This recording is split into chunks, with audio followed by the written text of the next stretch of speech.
welcome. Thanks so much. We have our show tonight, and then we close tomorrow. If you know people who are coming tomorrow, let them know. You see, it's pretty full here, and a lot of people wait till the end. So tell them to get here early, because we have sold out on the Sundays. This evening's performance is actually being taped, which is great. We call it taped, recorded, captured, whatever, to go on the Chabot television station later on. So that's exciting. So without further ado, thank you all again so much for coming, and we hope you enjoyed this evening's performance of the Government Inspector.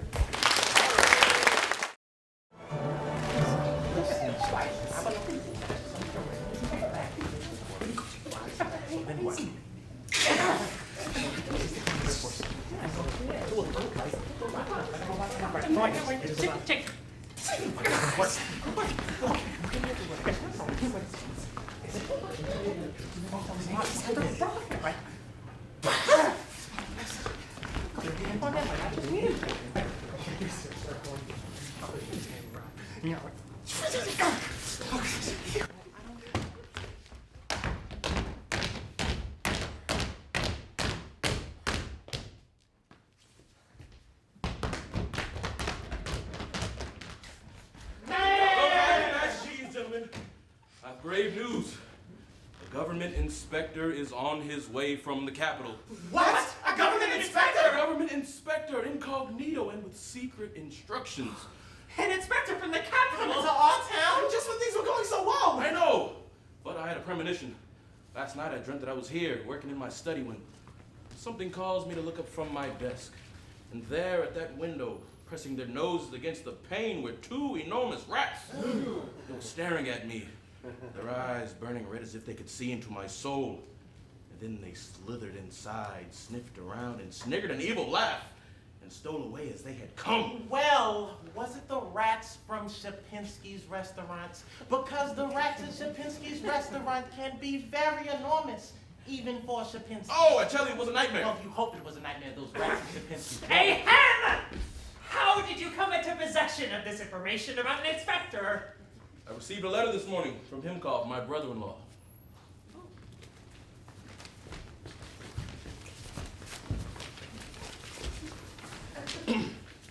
Dear Anton Antonovich, well, it's been a quiet week here in St. Petersburg. Boring and tedious. But what will interest you is this. An inspector has been sent to investigate.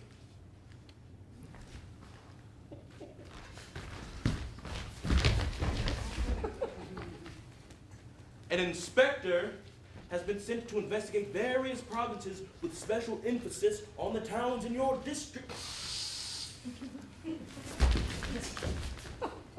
In your district. Now I know that you are an honest public servant whose selfish sacrifice would humble a nun.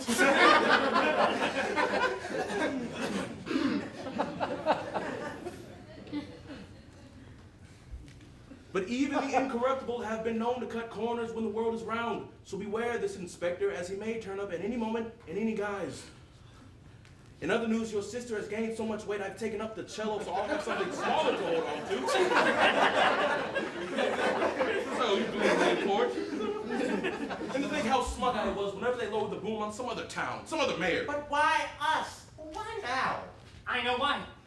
The country's on the brink of war, and the government wants to find out if we're prepared for an invasion.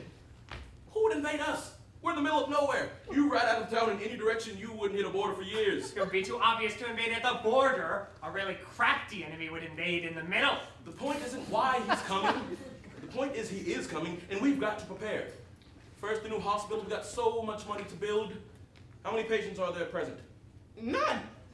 The rooms are so small, we can't fit any of the beds through the doors. Your cousin, the contractor, doesn't seem to have understood the concept of scale. Well, get a carpenter and put some beds inside the rooms. What size patients shall we fit in them? These are tiny rooms we're discussing. How tiny? Pinsky the dwarf might squeeze in, if he squats. Right. Empty the kindergarten and put the children inside the rooms, then put a sign over the door that says, it's a children's hospital. But what if our good doctor here, I know we got a good deal on that exchange program with whatever country he's from, but no one can seem to understand a word he says. Not to screw. in a chief of surgery, it's a problem. If he doesn't speak the language, how does he treat the patients? No, we've had to do away with such treatment. The new policy is if the patient is meant to recover, he recovers. If he's meant to die, he dies rather quickly. And the good doctor goes along with this policy? The nurses have taught him a sentence. Let nature take its course. They work surprisingly well with religious patients. Next, the judiciary. Judge, your courtroom is full of shit. Well, now that's a matter of opinion. I'm talking about the geese your bailiff is raising in the jury box. The place is hip high and dung. I want them out. But the goslings are about to hatch. The sound they make when they come out of their eggs is so cute. Aww. I'll let my bailiff see to them at once. Tell him to sober up while he's at it. The other morning he said hello into my face. I was drunk for the rest of the day. He can quit the bottle, but the smell's here to stay. When he was a baby, his nursemaid hid spirits in her bosom, and whenever she got confused, he was breastfed a pint of vodka. He's oozed with the stuff ever since. Thank you, that was very attractive. Next, the school. Well, what's wrong with the schools? School's fine. Problem with the teachers. That mumbly one with the stutter and the stammer. Ah, the speech instructor. Last week, I observed him at the blackboard rearranging the letters of the czar's name to spell dirty words. I want him fired at once. Fired? Have you ever tried to fire a teacher? Have you ever read a teacher's contract? It's not possible. But he's got those big whiskers and always has livers and sardines in his beard. Surely that's a health issue. Well, he says he keeps it in his beard in case he gets dizzy after lunch. He says he can remember any recipe he's ever had just by sucking his mustache. There must be some provision for dismissal. Don't you have a morals clause? Last month, I found the poetry instructor in the laboratory with 3 farm girls, the tenor section of the boys' choir, and the goats, and I had to write an apology all because I didn't knock.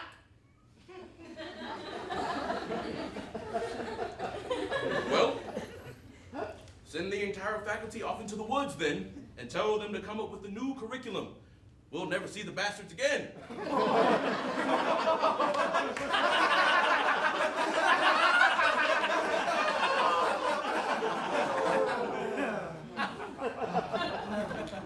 Last issue, what I'll call the unlicensed entrepreneurial spirit. Excuse me, are we discussing bribes? Yes. Because if we're discussing bribes, I freely admit I rule in favor of whichever side offers me the biggest one. But I never take money. I would take it in farm animals and game. A bribe is a bribe. Not if you eat it. It's a bribe if you eat it. It's a bribe if you drink it. It's a bribe if you spend an hour with it, and it tells you it's always been attracted to powerful men, but has another appointment at 8. Is it a bribe if you wear it? Like a silk shawl or a new floppy hat with a big feather? If you're referring to my wife, I will remind you she is obliged to accept the occasional ceremonial trinket. Why shouldn't she walk around town wearing them? She should walk through town wearing the ceremonial banknotes she accepts too. My wife does not take bribes. She takes cash from every merchant in town. She's the only woman to go shopping with an empty purse and comes back with it full. Well, at least she and I believe in God. Can I help it if I'm a free thinker? Oh, if they knew in Petersburg the type of things you think, you'd find out just how free you are.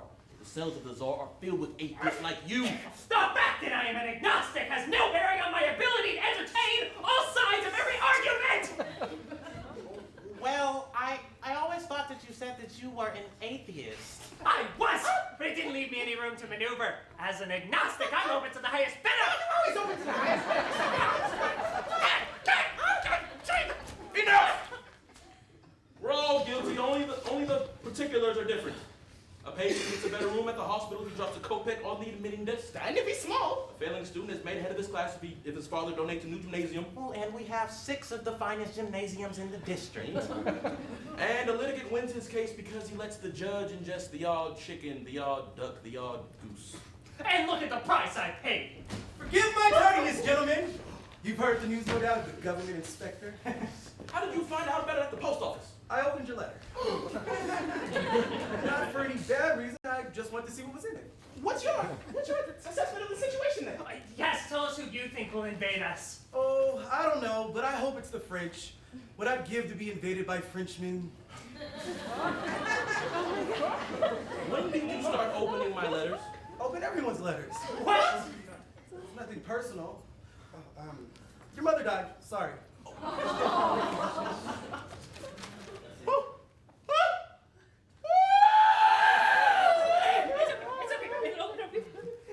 You read every letter that goes through your office? Well, yes, I collect them. What? Yes. Take these 3. Dear Dimitri, I love you, I love you, I love you. Tell me you love me too. Love, Arena. Aww. There's this. Dear Dimitri, I wrote you 2 weeks ago and no response. Please, I beg, write so I know if you return my love. Love, Arena. Then this. Oh, heartless one! 2 months have passed since I first wrote you my last letter. As you obviously despise me, I have decided to enter a convent. May you burn in hell!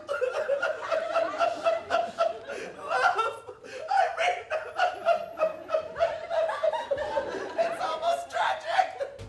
You're actually there! I have news! I have news. We agreed it was my news! We did not. Oh, you lied! I do not. You do! I don't. You do and you know you do! I do not do it. It's you who do. Ow. Oh. Bob Chinsky, you first. Well, Peter Ivanovich and I were at the inn. hey! You started too slow. I said well. You were just going to say, well, this morning the rooster had gotten a cold. I was not. Although the rooster really is central to the story. One of you doesn't tell me what happened, I'll have the both of you arrested for being irritating. All right. A government inspector was investigating our town. Hey! You know that. You do? Where did you hear it from? The postmaster. Gossip is fun. So you all know about the government inspector from St. Petersburg. Yes, we know, you stupid fat idiots! And the secret instructions and the incognito? Yes, we know! And that he's at the inn even as we speak. Repeat that. What? Repeat that or I'll kill you. The government inspector. He's at the inn, as we speak. Start with the rooster. Well, the rooster got a call, which means I got up late, which means I didn't meet up with Peter Ivanovich at the blacksmith until 11. And when I got to the blacksmith, we bumped into the innkeeper's wife. She's pregnant, did you know? She and Vlass hope to give birth to a little innkeep. She better hope she doesn't give birth to a little blacksmith. And she reminded us about the lunch special. It's Thursday, so it's the pork. So we go to the inn, and we sit at our usual table. When Vlass comes up to us, and he says... Wait. Let me do Vlass. You always do Vlass with a lisp. I don't lisp. Of course you lisp. Just with S You words. can lisp but saying the word not. Go ahead. Say so Vlass says. Why? To set it up. I know you're doing, Vlass. Please. So, Vlass says... Excuse me, gentlemen, but I must see to this fellow from the city. Now that was Vlass. Wonderful. You win the best blast competition. So we sit, and in walks... The man himself. Not handsome. Not ugly, but not flashy. Not dowdy. Well-cut coat. It's a city shoe. Strolls in As if he owns the place. Did he act like an inspector? Did he? After he and Vlass speak, the fellow walks up to our table and he says, hey, I see you like the pork. I can see that from telling you, watching you two walk down the street. So we nod. We say, Yes, we do like the pork. And what's he do? He writes it down. All right, I wouldn't write it down. What room is he in? The little one above the stable. Were those infantry cadets dressed up that monkey last Christmas? And he checked into the inn this morning? No. He's been here a week.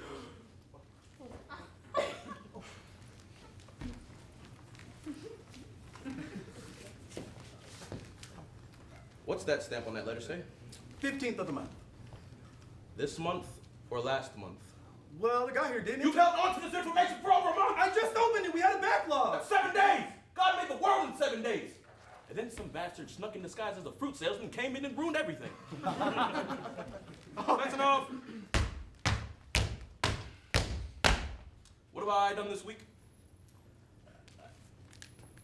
Evicted the corporal's widow. Had the corporal's widow jailed for vagrancy. Flogged the corporal's widow. Not so bad. It was a short week. The holiday. All right. Clean up everything we haven't cleaned up for whatever reason we haven't given, and post an officer on every road of every corner. And where's the tall one? Pugovitz and Drunk. how? Went out on a drunken disturbance and came back drunk. Throw a bucket of water on him. We did. The bucket knocked him out. Right. Dress fly with a mute boy in Pugovitzin's uniform and march him past the inspector's window in 3-minute intervals. Every time he cuts the corner, change his hat and give him a wig. Inspector will think we got the largest police force in the country. Oh, and don't leave any eyesores unattended either. That decrepit fence that's been falling outside Kropotkin's shop for 2 years, tear it down, throw it into the dump. We don't have a dump. Where have people been dumping their trash? Behind the fence at Kropotkin. All right, we'll keep the fence and tear down Kropotkin's. From now on, that's dump. Anything else falling down, put a sign over it that says, men at work, future sight of something much better than whatever here's now. Yes, sir.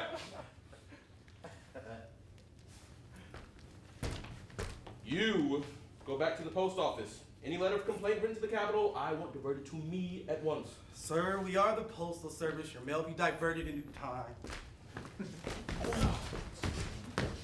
Get me my hat and my sword. What are you going to do? Form delegation. It's time we met this government inspector. Well, there's a protocol to meeting dignitaries. It's elected officials first, then clergy, landowners, business leaders, workers, peasants, serfs, and then, women. The only one I want with me is you. What about me? I thought he was you. I need somebody who could point this fellow out. We both found. Can't we both go? There's no room in the troika. I can run behind. This fellow, what's his name? God above, I swear on the life of my wife and my daughter's virginity.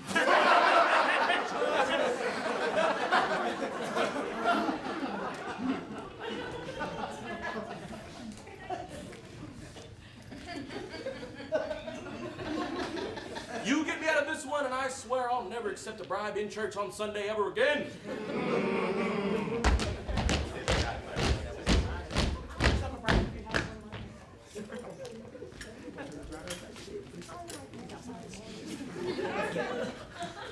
Gentlemen, let's show this inspector the sort of town he's dealing with.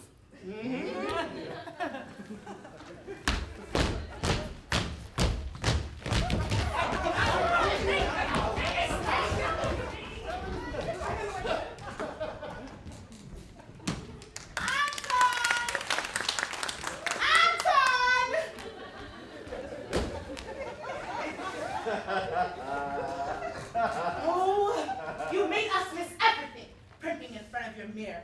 When will you learn real beauty is natural? Mother, if they scrub up all the makeup you'd wear, they find a head underneath the size of a walnut. I know the hat bumps, I know!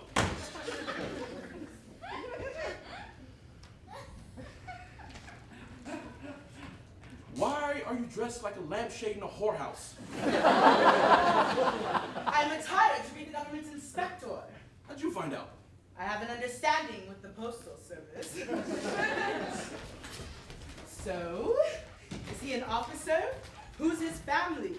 How much money does he have? Why are you so concerned about his pedigree? You may not have noticed, but your daughter is a girl in need of a husband, and I won't have her marrying some local idiot with a huge forehead. No offense, Peter Ivanovich. Peter Ivanovich has the forehead. I have the lisp. Look, I have to stick my thumb in a lot of dikes today, so neither of you had better do anything to bring shame, disaster, or the wrath of the Tsar upon us. You understand me, O unforeseen outcome of my human youth? Yes, Mother. You understand me, O cold and clotted thing that used to be humid? Oh, yes. Good. Pat.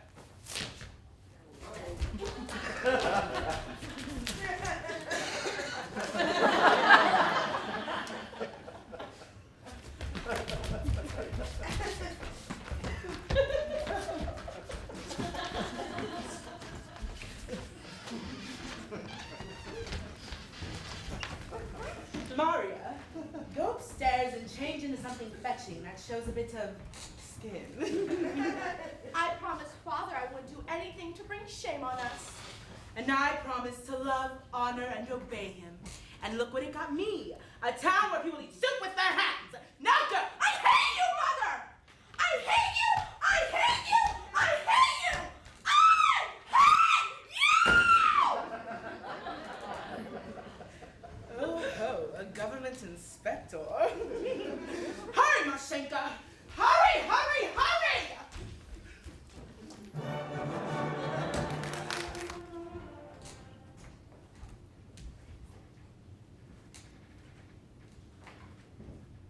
Oh.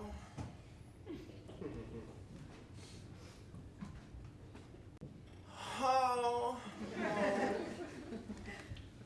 Oh. Oh. Ah. Oh. Ah. Ah. Oh. Oh. Ah. Oh. Oh. Oh, ah, yeah, ah, ooh, ooh, oh, oh, oh.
You can go back to posing now. I wasn't posing.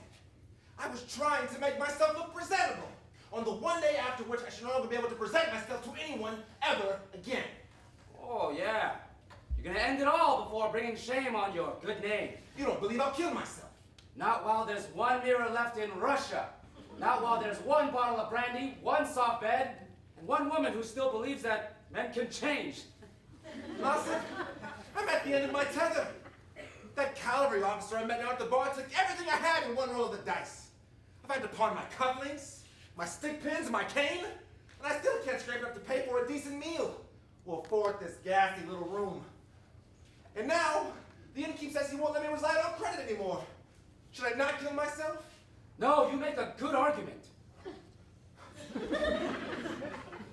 Asif, I'm sorry to leave you like this. You've been a great friend. I'm not your friend, I'm your servant. Well, you behave like a friend. You misunderstood the signals. My father thought some time away from the city would change me for the better. I vowed to him, I'll live frugally, I'll sleep under the stars. The only stars I slept under were those carnival twins from Pinsk.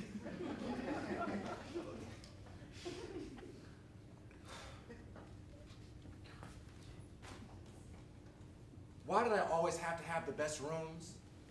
The best carriages? Drinks forever!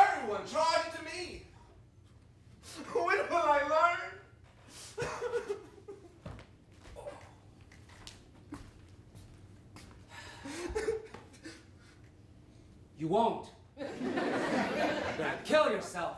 Here, let me help you. But there must be something I can gain from all this. Even now, moments before my personal oblivion. No, life is short. And then you kill yourself. But the truth must be known that I'm nothing more than a low-level government clerk from Saratov, whose poor father was far too often indulged him, and whose tongue, once loosed by liquor, can't help but to exaggerate his station. Oh, trust me, I'll spread the word once you're gone. Now, don't pull the trigger, squeeze it.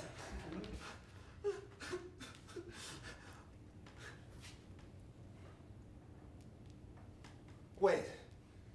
If I do this, won't I be taking the coward's way out? No, you're very brave. Here, I'll shoot you myself.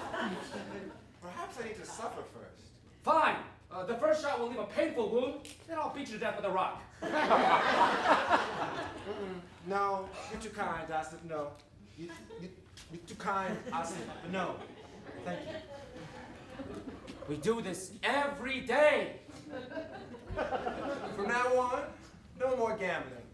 No more drinking, no more pretending to be better than I am. From this point forth, I vow to live a simple, honest, courageous life. What do you think you're doing?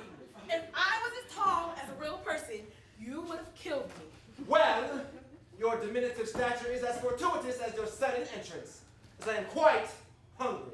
My master already told you. You don't pay the bill, you can't eat the food. You owe 200 rubles for meals, room, and liquor, and that doesn't count the bullet holes. Have I not told you that I'm awaiting a large check from my rich father to erase all my debts? Have I told you that I'm awaiting an oiled and glistening cassock to rumple my love bed?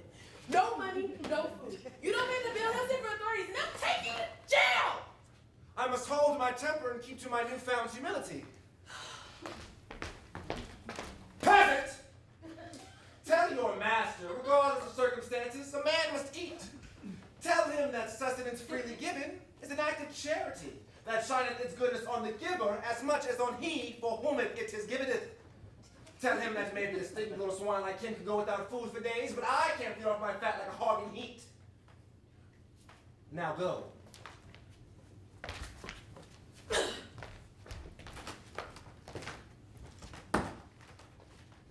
Now, we'll give some service. And after I eat, we'll find a way back to the city. St. Petersburg.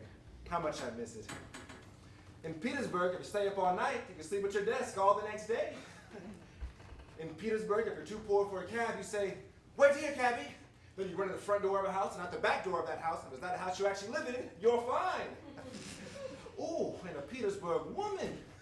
Those rural types sure do have their charms. The tavern maids, the sheep herders, the farmers' daughters, their daughters. Whose daughter learned so much about milking, eh?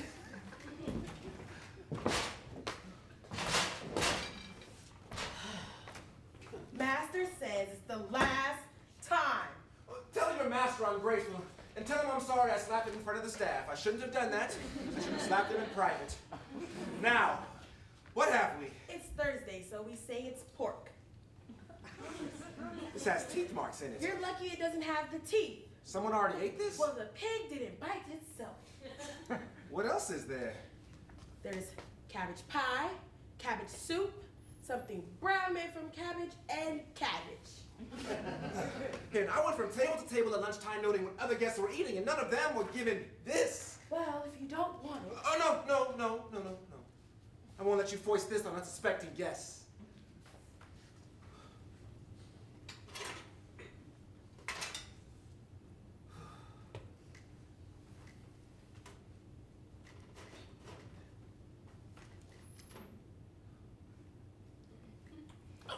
Oh, it's so tough I can barely chew it. You're obviously not the first person to say that. Oh! Well, I better check to see if the cabbage has gone bad.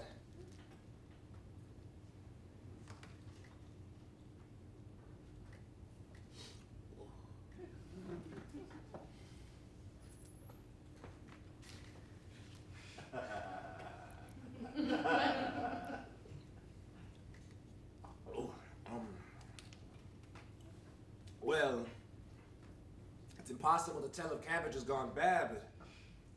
Ooh.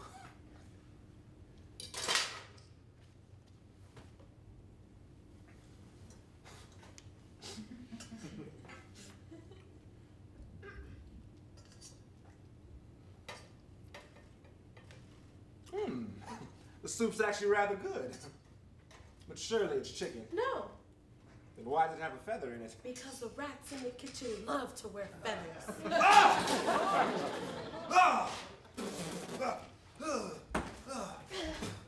The mayor's here to see a gentleman. So bring him up. You bring him up. I don't take orders from you, I'm your mother. And I'm your master's wife's not below you anymore. You want someone you've been below to bring him up? Call the blacksmith.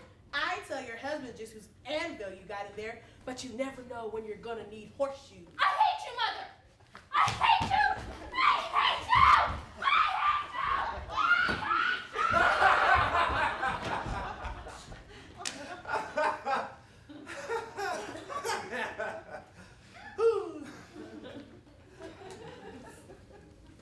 Wait.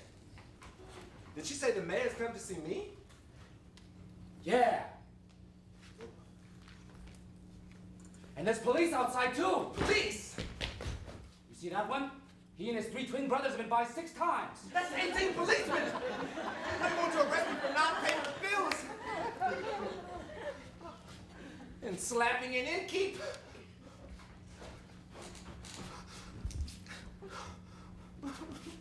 Why did that have to be my last bullet?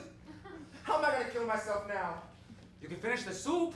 Hassan, go down to the stable and wheel a coach. Promise to drive will be paid the moment we reach the city. Right. I've been Alexandria, so let's go! Is your master in? Well, Get out of the way!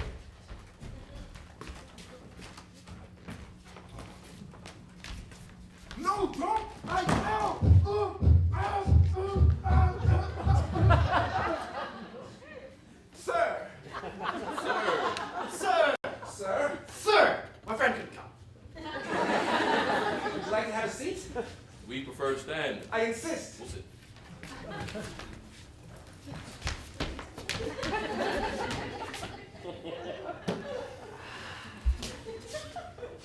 I am Anton Antonovich Svoznik Dumakanovsky, mayor here.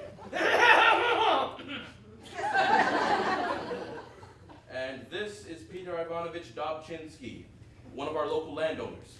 We like the pork? I'm sure you do. They're trying to throw me off my guard by employing non sequiturs. I must use bluster and bluff. My spies tell me you're from the capital, I am, yes, from the capital. Verily. traveling about, From town to town, seeing sights, here and there. and you've been in our town a whole week? Actually, I haven't seen much of this town beyond this room. Oh, well, this room is a representative of the whole town. The whole town's got streets, ditches, homeless, indigent type. Well, as a matter of fact, we were hoping we'd be able to entice you out of this room. To where? Few of the sights you might have missed. Such as... Hospital, school, jail. No! He's so firm, so commanding. I think I wet myself. He's obviously a man with a quick trigger. I must have assuaged him somehow. He's obviously a man who toys with his prey. I must throw myself upon his mercy. Good sir, before you go any further, I just want you to know This is not what you expect to find on your visit, I know. But when I received word about you being at the inn, How'd you know I was here? Blast order! What was that? Nothing. Blast orders! Is there someone inside of you?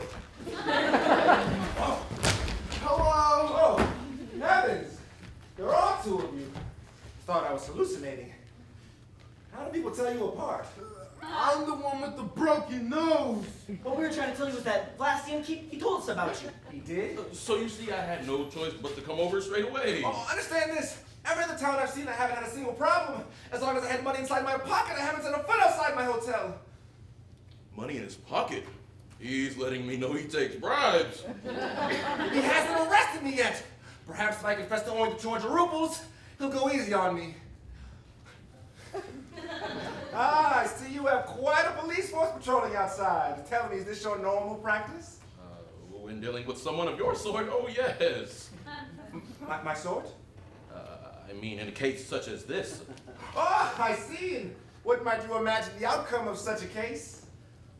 Well, if things aren't as they should be, I suppose there might be a price to pay. And this price, if I confess to the figure of 200 rubles, you'd say? 200 rubles, call loan. Here, take it. A loan? That's right. We give money to everybody who comes through our town. That's what we put on our sign on the road. It says, a town that loans. You're giving this to me? Legally, no. In actuality, yes. Perhaps you can explain in a way to understand. It's a new reimbursement program we've initiated to bring business people and tourists to our locality. Sort of, if you're willing to come, we'll pay to be here. So if there are any other expenses you've incurred during your stay, we'd be glad to defray those as well. Well, that lunch isn't paid for. You ordered the soup with the feathers? Oh my Jesus, they gave him a rat soup! Sir, I apologize for the inn, for the staff, for the entire town. Because of the soup? Our town is known for our soup. Before we were the town that loans, we were Soup Town. Sir, you and I are men of the world. What about those two? They're in their own world. Surely men such as we can come to some agreement. I understand every town has its way of doing things. Oh, I beg you, take pity. Anything you've heard about me is a lie. The merchants, the shopkeepers, the peasants, they all lie. And the woman who says I had her flogged, she flogged herself. I don't understand the whole peasant and merchants thing, but that widow who flogs herself sounds interesting. Here, how much was the lunch? I'd say it was another 200 rubles. 200? 3 then, 4, and 200 more to cover the tip. You're still here? Good woman! Go below and tell your master to open up the kitchen. He's to prepare a special repast for this gentleman. Who's gonna pay? It's on the house. Whose house? Because you don't pay your bills either.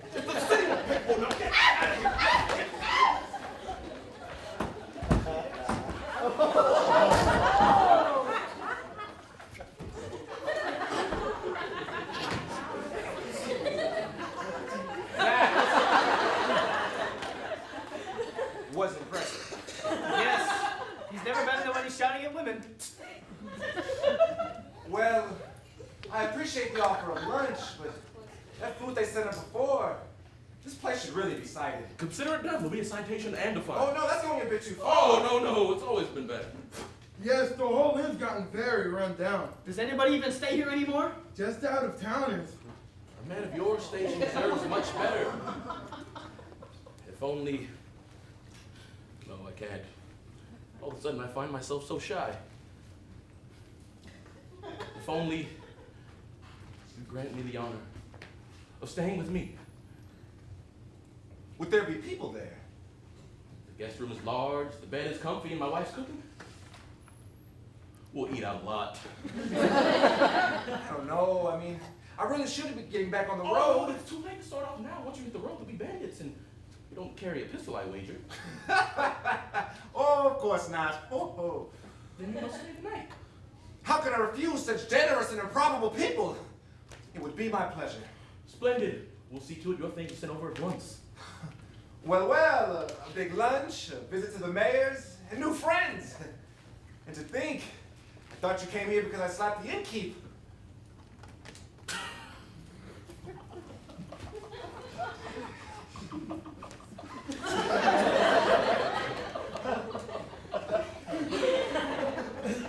Tell you what, we'll go downstairs, close the kitchen, and then we'll all slap the innkeeper.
Grusha, what are you doing? Putting out the spittoon. Grusha, our guest is a gentleman from the capital. He's very sophisticated, very cultured. Put out the crystal spittoon.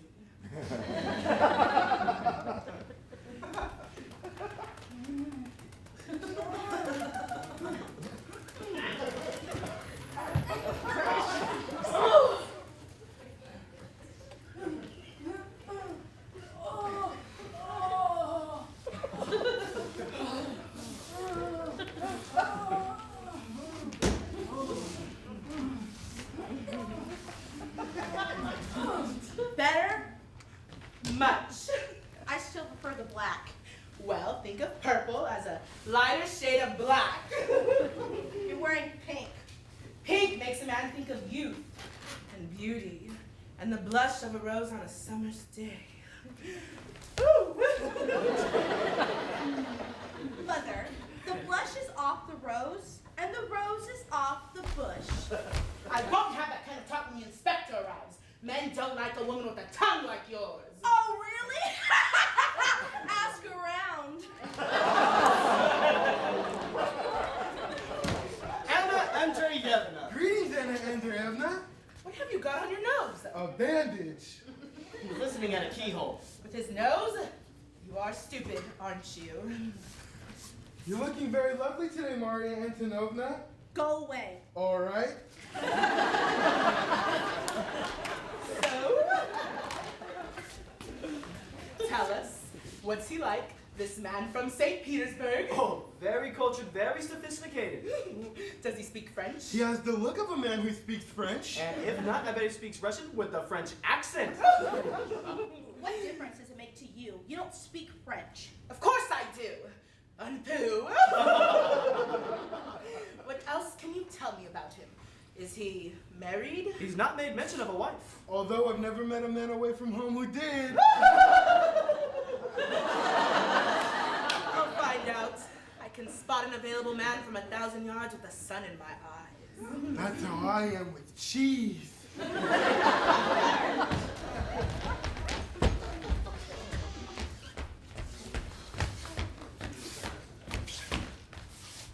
This one says, search for the fella coming to stay. Where's the guest room? I told him we don't have a guest room. Of course we do. No, we don't. Yes, we do. The guest room that looks just like the room my husband and I sleep in. You got a twitch in your eye. Grusha will have the footman take them up. What footman?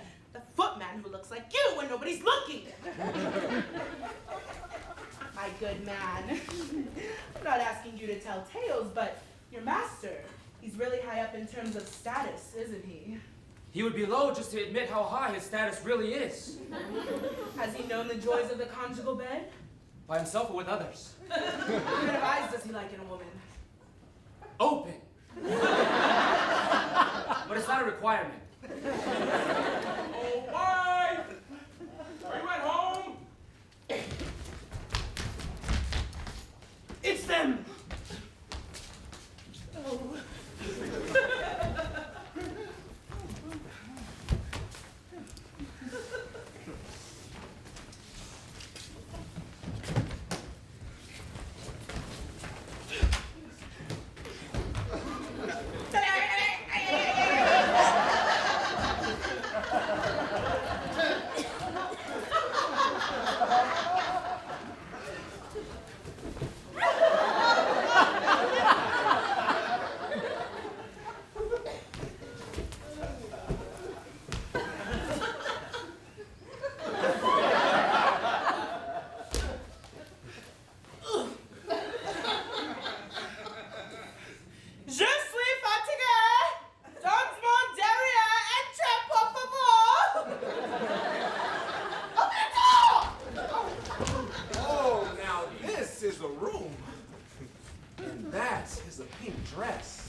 And this is our daughter,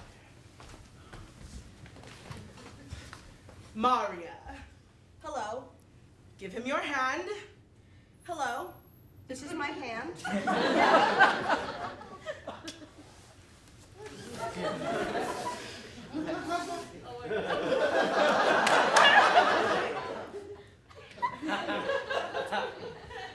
And Grusha are made.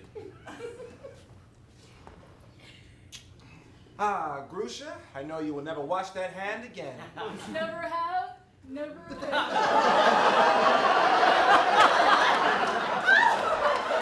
Would you like to sit? Would I? This has been quite the afternoon. None of the other towns have showed me much of anything. We took our friend on a little tour. Oh, and what did you like of our many attractions? The hospital, maybe. Crouching down to look in at all those little sick kids with the red blotches on their faces. Yes, the blotches, dreadful. What did you use? We sprayed them with beet juice. You will be able to cure them, won't you? Let nature take its course. Wise wisdom. What else did you like? The gymnasium with a little school attached. That was impressive. But who were those people being taken outside and thrown into that wagon? Asylum inmates on their way to the sanitarium. We let them visit the school once a year so they'll learn not to throw things at them. Very liberal-minded. And I can't leave out the courthouse. I apologize for lighting my cigar inside. Oh, no. That fellow who caught fire, is he all right? My bailiff! Yes, he was put out almost immediately. Never seen somebody go up that fast. Struck the match and just whoosh. Whoosh! Whoosh. Well, do tell him I enjoyed the snack he made for us. The potato foie gras? Yes, delicious. Well, there's a lot more where that came from.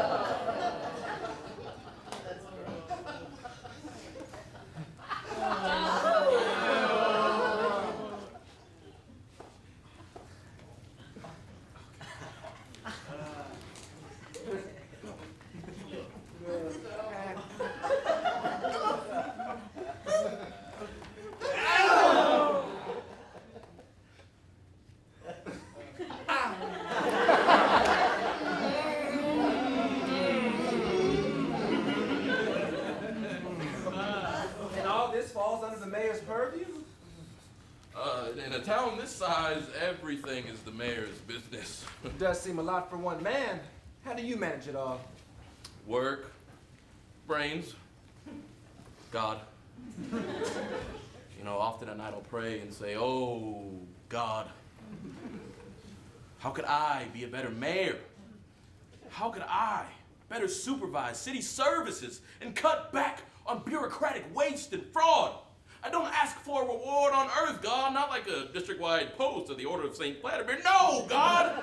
As long as there are no dead animals left too long in the sun, as long as there's an acceptably low level of public urination, as long as the patients in the hospital are cured of their serious but exceedingly short diseases, what else reward need I? And if God is still listening after all that, does he grant you this lack of reward you fervently don't ask for? I'm gonna think about it. Public service is a calling, and I'm one who heard it called. Come and get it!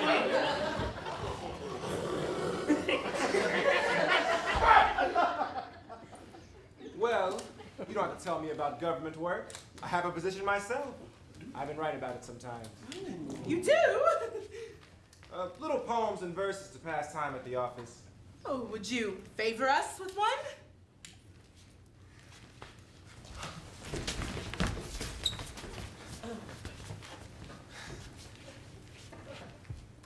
Wait! Stop! Think a while. Where, oh where did I put that file?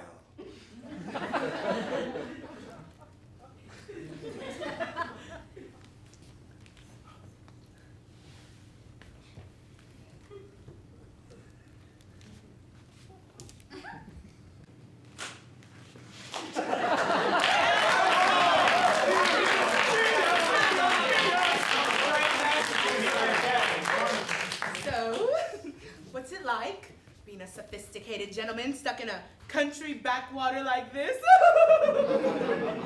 I don't know. Oh, yes, the bumpy roads, the shabby inns, the inbred stupidity, and the ignorant... It's not so bad. Especially when the country has such nice topography. Ooh. Rounded hills and deep mossy glens.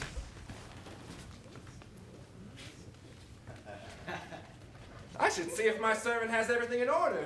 Is he? He's in the kitchen. Won't be a moment. Hurry back!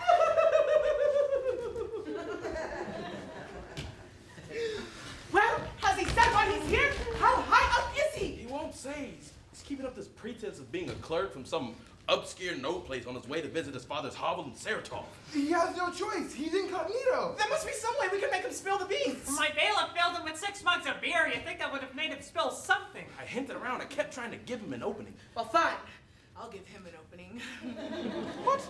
Nothing. Love you. He's coming back. Quick, make it look like we weren't talking about him.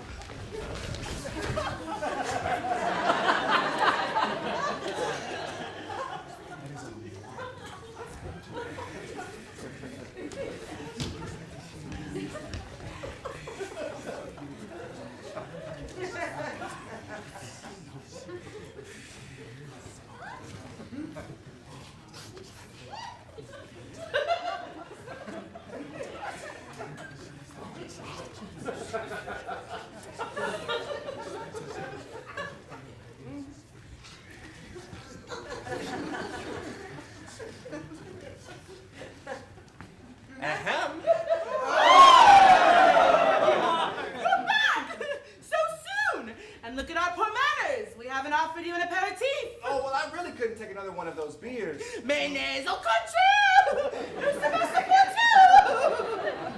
My dear, make our guest a cordial, will you? No. I really have to say no. The truth is, too much imbibing and... Who knows what secrets I'll divulge? This isn't exactly what one would call imbibing. It's just one of our locally made wines.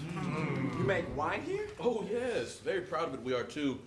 You know, by this time the next decade, we want to be able to say that ours will be one of the finest small family-owned vintners on this side of the western south-central section of our district. Well, I really still have to say no. And it is at this time we make our daily toast to the Tsar.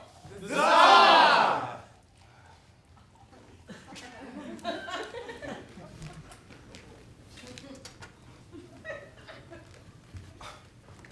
Yes, the Tsar. Can't say no to a toast to him, can I?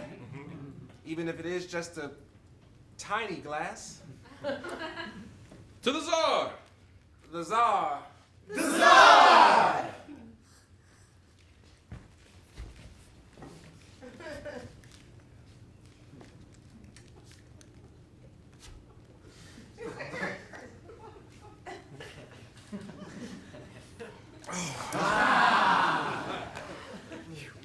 Viscous, and yet so bubbly. Leave anything in a jug long enough and it ferments. Anton, our guest glass is empty. Oh, no. Oh, and it is at this time we make our toast to the Tsarina. Yes, the Tsarina. Looks like the Tsar, only she doesn't wear a dress. To the Tsarina! Looks like the Tsar, but doesn't wear a dress!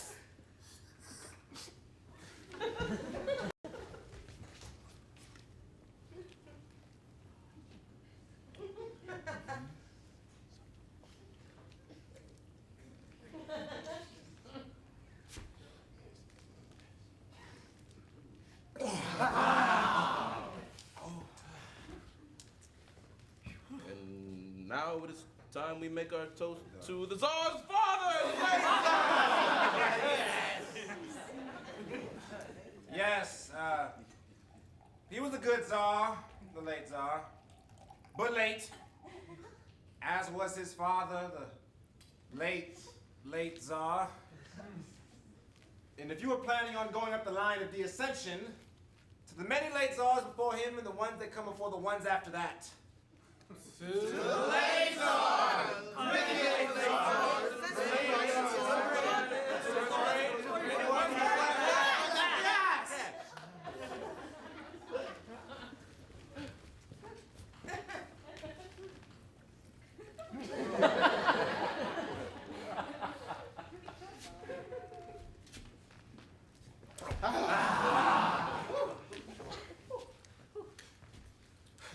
All right, bring on the hard stuff. To Russia! To Russia! To the place we live on. To Russia! Place! Walk on place! We live here! Hooray! To the best town I've been on my whole trip. Hooray! That's right! Yes, this town 1 week, another the next. Some of the most vilest filth pits I've ever seen. Mud, and dirt that gets wet and turns back into mud. Oh, some towns I've seen, I'd never go back. You wouldn't give them a second chance? I wouldn't give them a first chance if I'd been there before. I have my diversions. My writing. Yes, your poems. Not just prose, too. Plays and novels. You didn't mention them before. Humility. Oh. What else have you written? Have you read Wealth of Nations? Oh. Not yet. That was mine. Oh. Sense and Sensibility. No. Me either. What about Eugene Onegin? You mean Eugene Onegin by Pushkin? Well, I'm not saying Pushkin didn't write some of it. See, we were strolling around the Nevsky one day, and I said, "Push, baby, how's the book coming?"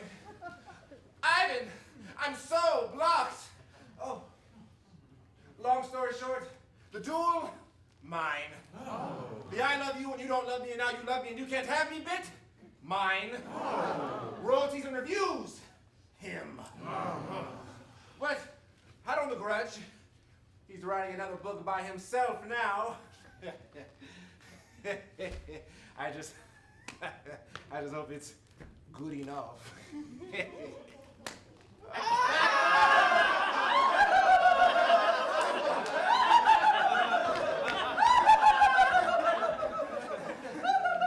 Yes! I wrote them all. The strain is beginning to show. The pressures and demands, the dinners, the teas, the opera openings and sculpture lunches. I once held a ball in my house. It was a pretty big ballroom. Well, actually, it was a pretty big house. Well, actually, the ballroom was bigger than the house, but that was because the architect was a great dancer. We once had a 700-pound watermelon. No! A 700-pound watermelon! And most of it was just water. Only a tiny bit of it was melon. And after we ate it, I turned the rind into a bathtub. Wow. My prince and count friends say I'm too extravagant, but it's the only way I can find light and beauty to balance the demands of the department. That's what we call it, you know, the department. We can never call it by its full name. It'd take too long and be too scary. The department? Oh.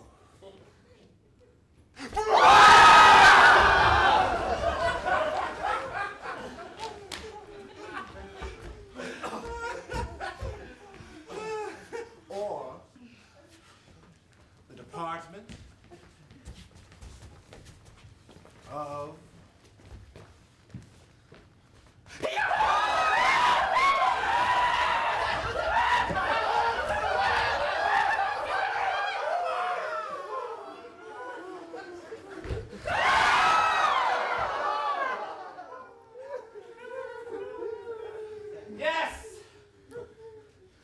matter how high up the ladder you climb, or how many times the Tsar awarded you a medal, or a kiss on both cheeks.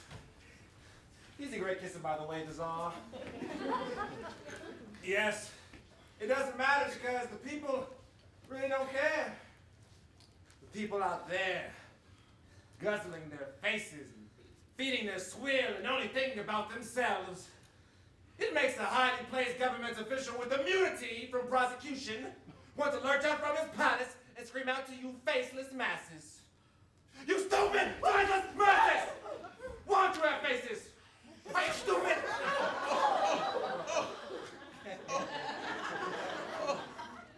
You don't deserve the level of despotic tyranny we give you. You deserve a much lower level of despotic tyranny. Abandon all hope for you enter me, for I shall cover all crimes and be dealt the fearful punishment.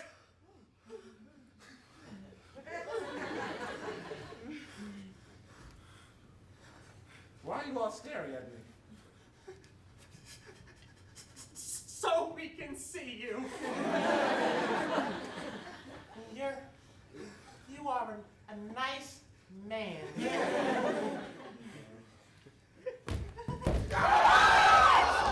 Stand back! Don't step on him for God's sake! What's the matter with him? We have the doctor examine him. What happens next? You want to kill him?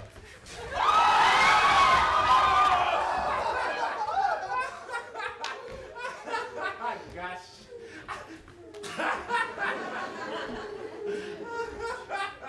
Would you like to have a seat?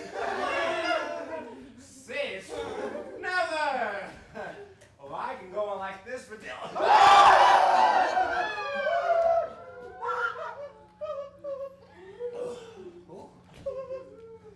Are you all right? Fine. Just need to lie down for a while and the rest of my head is a bit. The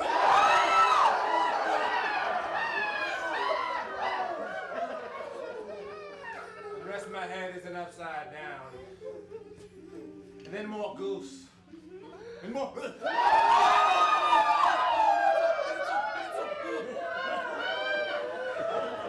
More pork. And more toast. John is me. Ivan. And that's rid of it. And that's the car.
Sound like a herd of moose attacking a lumberyard. Sir! Our training is to make loud noises so as to intimidate the perpetrator and or give him enough time to get away. Forget your training. The rules are changing as we speak. Starting now, I want every road going to and from town closed up. You got that? Yes.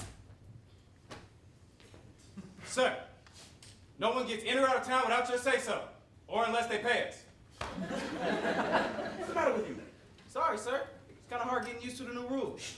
The town is to be sealed off completely. Same goes for this house. Any merchants or busybodies who try to get in or present a petition, kick them down the steps. What kind of a kick?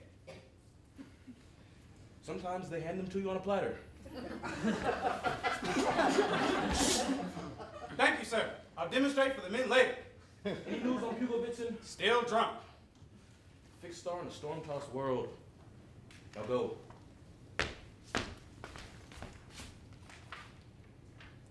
And quietly.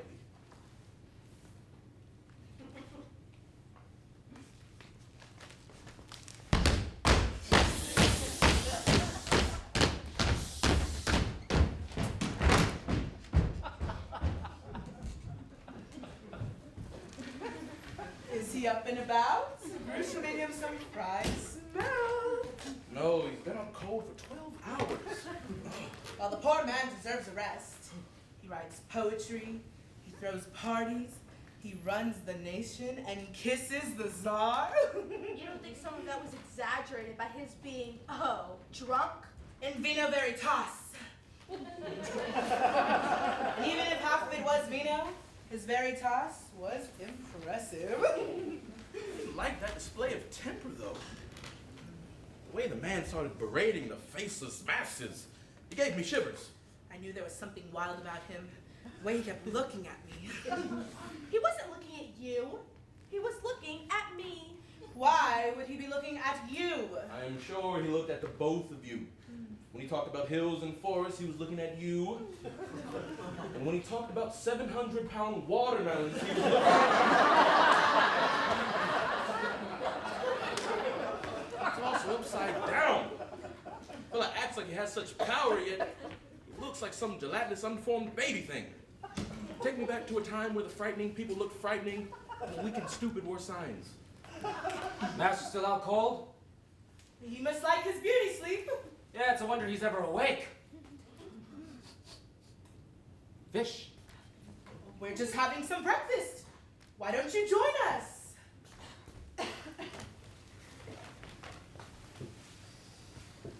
So, tell us, do so many counts and princes really visit your master?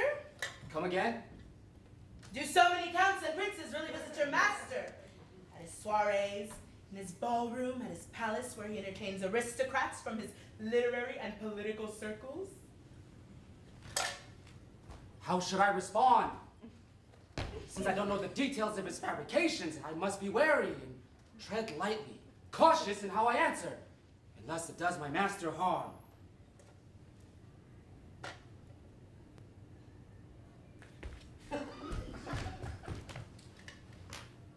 Yes, they come all the time. He's the most powerful man in Russia. I knew it! I bet he's intimate with kings and queens. Kings, queens, jacks, aces. Would you call him easy to work for? He's a true man of the people. Why, just yesterday he said to me, Osip, you're my only friend. That's depressing. But nice. Yes, Osip, he said, you're my only friend, even though you're a servant who seldom bathes and eats his own teeth. If I ever hear that anyone has ever treated my only friend like he's not as good as they are,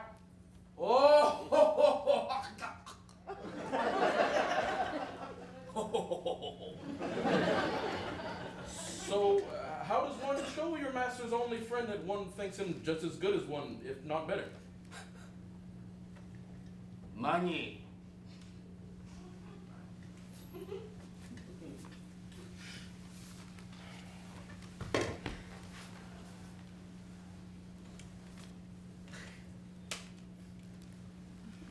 More money.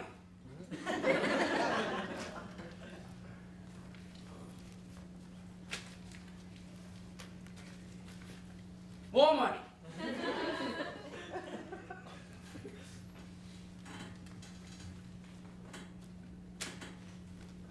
More money.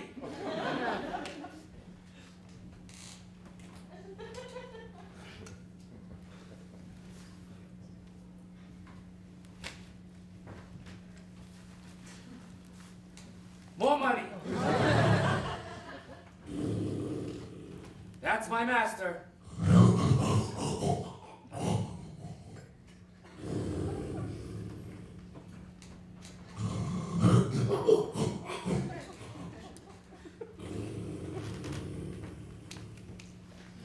Well, I better go see if he's all right. One time I didn't turn him over. He sucked at the mattress.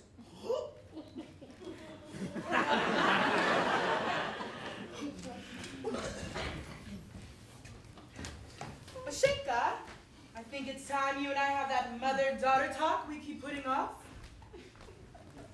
You're going to give the talk about the birds and the bees now? That's like handing ammunition to a sniper.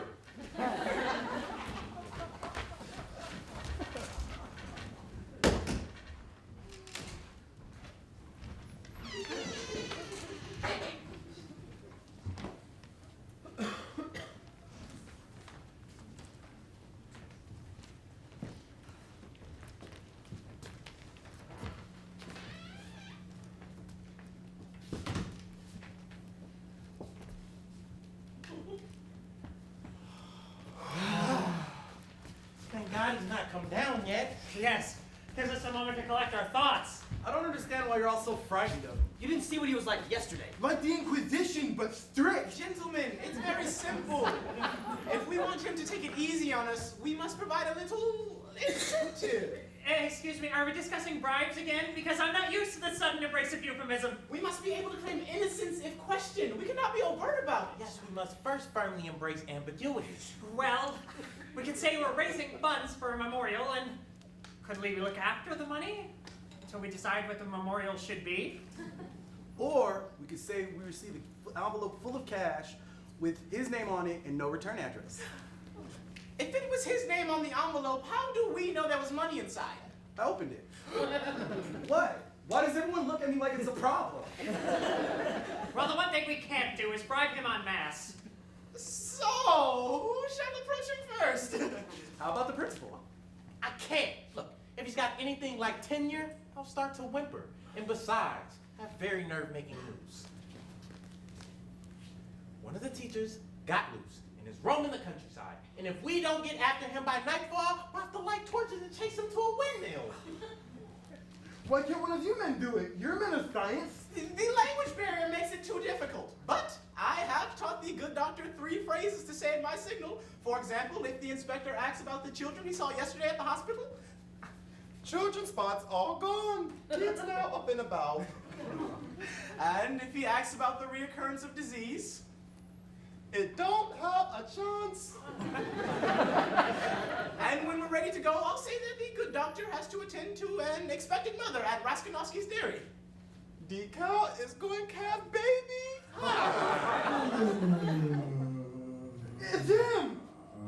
Hide!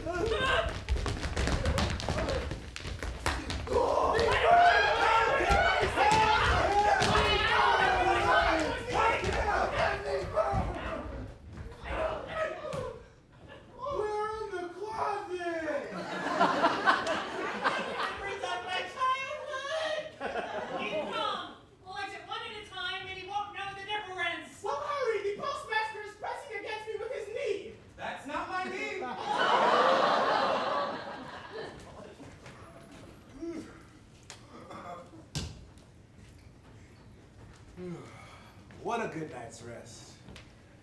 This isn't a bad town at all. It's nice to know there are still places in the world that give you whatever you want, just because they like you. If only I had a few moments alone with that mayor's daughter. She has that sullen come sultry, I don't care if you live or die attitude that says I want you, but I just can't be bothered to move any facial muscles.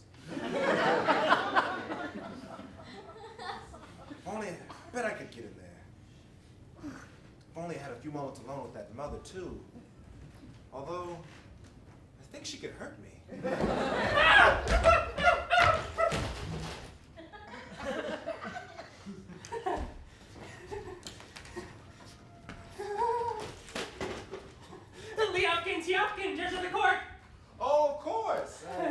last night when I was... A bit under the weather. Yes. I'm afraid I have a low tolerance for mixing beer, wine, vodka, and garbage.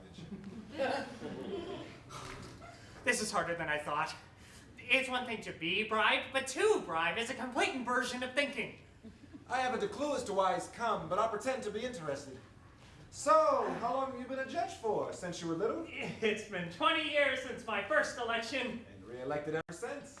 Well, we stopped having elections after that first one, but... I see. This is agony. I must find a way to slip him the money without calling notice. Oh, look! What? Nothing.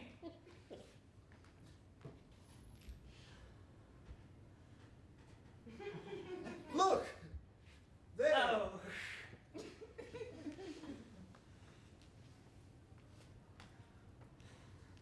It's 200 rubles! And it's wet. Like it's been inside the paw of a sweating Yeti.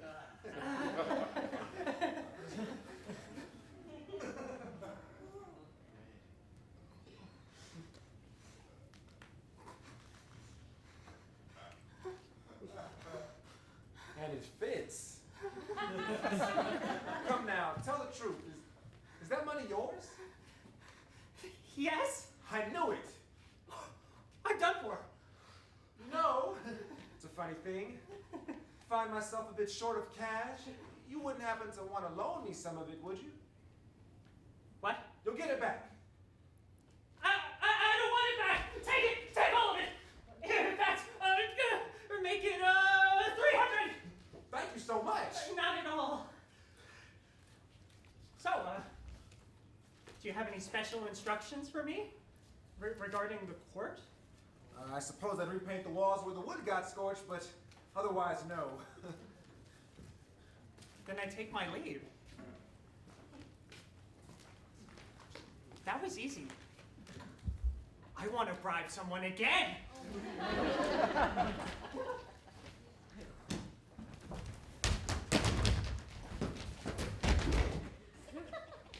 More new friends. Don't tell me. You run that hospital for little people and you take care of that school for athletes. And this, of course, is our good doctor and chief of surgery. And how are our tiny spotted tots today? Children's spots all gone. Kids now up and about. Wonderful work, doctor. But something's dawned on me. All your patients were children. What happens to the adult population if it gets sick? It don't have a chance. The good doctor just employed that morbid humor that so characterizes the caring profession.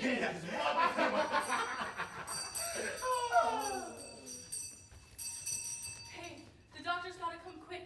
The innkeeper's wife is in labor. Oh, the cow is going to have baby. Well, I suppose he knows his patients better than I. You know, I've got to say, and to you fellows, you've got the two jobs that allow you to spend time with the two categories of people I like to spend time with myself. Children and sick people? Nurses and young girls, huh? Oh my God. Tell the truth. Which is best, blondes or brunettes? I'm a school principal. And I bet you get the pick of the odds, you lucky dog. Now come on, confess. Which is best, the golden or the brown? If I refuse, I've insulted him. If I tell the truth, I'll have to put myself on administrative leave. Well, with pay. Our girls wear caps. Oh, I get it. Don't want to say anything in front of If I had to live in a town like this, I'd find it hard to be myself too. I suppose I'm afraid people would think I was peculiar. And I suppose I am peculiar, but that's just because of what I look like and how I behave. Say, you got any money you can loan me? Wow, what a coincidence! I so happen to have 300 ruble I was going to use for chloroform and anesthesia supplies for the winter, but let's just cross our fingers and hope for the best. And well, my 300 was to buy new books for the school board meetings, but hey, they can burn old books just as easy. Gentlemen, your institutions have been very generous. If I ever have a child who's hospitalized for a school sports injury, I hope it's in this town.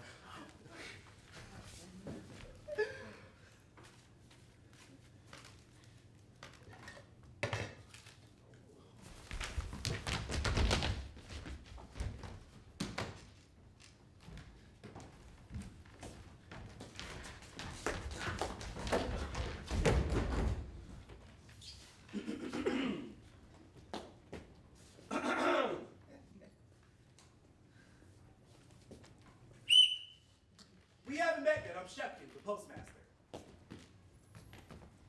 Now, I know you've chatted with my dear colleague, the hospital director, and his little friend, and my dear associate, the principal. Although, I must tell you, he's growing revolutionaries in that school of his. If they could read, there would be trouble. And the judge, well, you wouldn't believe it, but Dobchinsky, the tubby landowner, every time the fellow leaves his farm, the judge goes to pay his wife a visit. All 9 of their kids, dead ringers for the judge, even the females. If this town wasn't already filled with so many bearded fat girls, they'd probably stand out. Sorry to interrupt, but just out of curiosity, you wouldn't happen to have 300 rubles you could loan me? Oh, silly me. Why, look, it's a letter and it's for you. It's sealed and feels thick.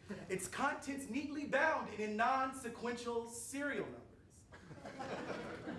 You know, I think you and I should keep in touch. Give me your address and I can write you a letter. Oh, write anyone a letter and put it in the PS. I'll get it.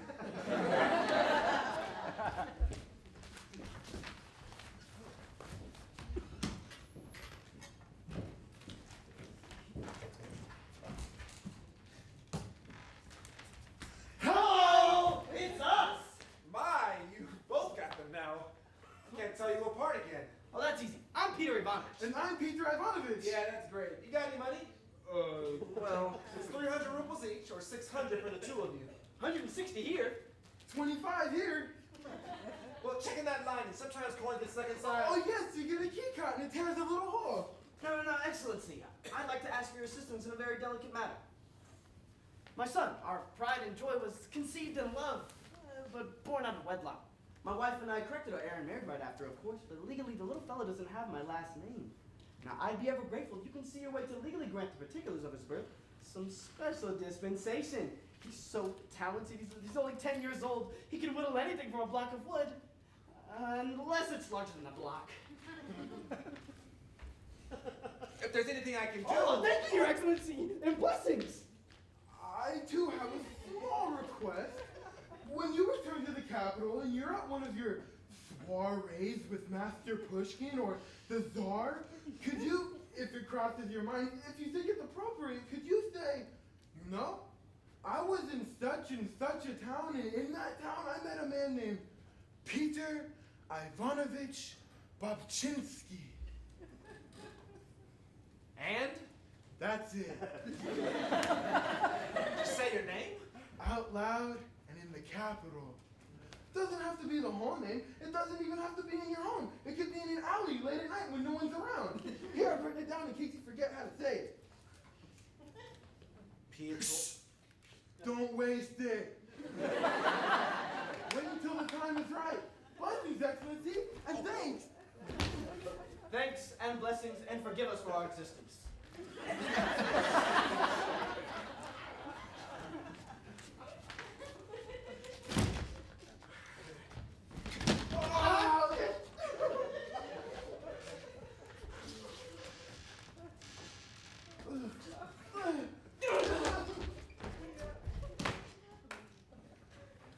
They think I'm someone else.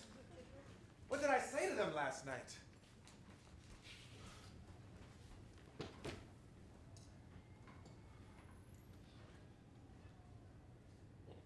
That wine. I must have told them I'm some official bigwig. It's a good thing I've been keeping notes this whole trip. Could make for a nice little story to tell Trapitchkin. He likes items like this for that column he writes in the newspaper. I should get this down while it's still fresh.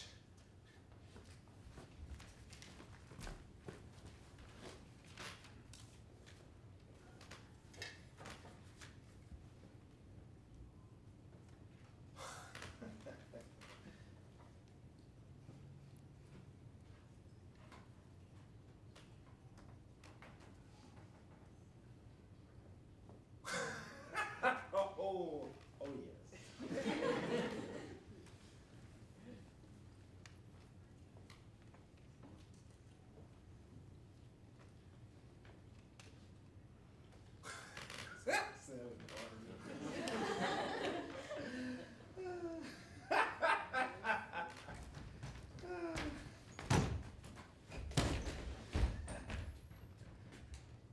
What are you doing? Writing down my thoughts. Well, that shouldn't take long. Why have you brought the bags?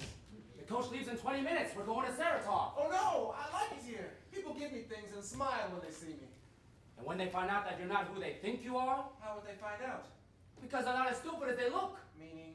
Meaning they're stupid, but not as stupid as they look. But I've got it down to a science now. I've reduced the time it takes to get their money from 3 minutes down to 26 seconds. I can teach. Master. One more night. The mayor's daughter keeps throwing me contemptuous sneers. You know what that means.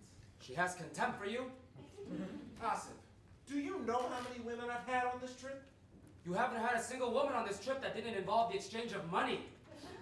Are you saying those women paid to sleep with me? It's like talking to meat.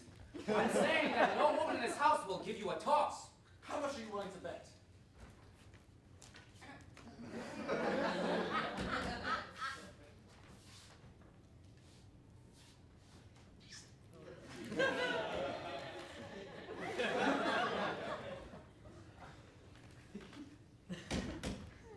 Let me be specific. No woman in this house who is the mayor's wife or daughter will give you a toss.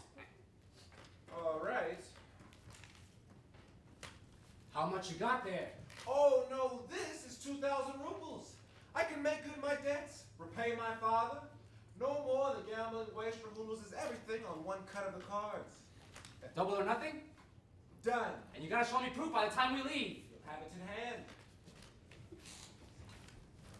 Now, back to letters to Pitchkin.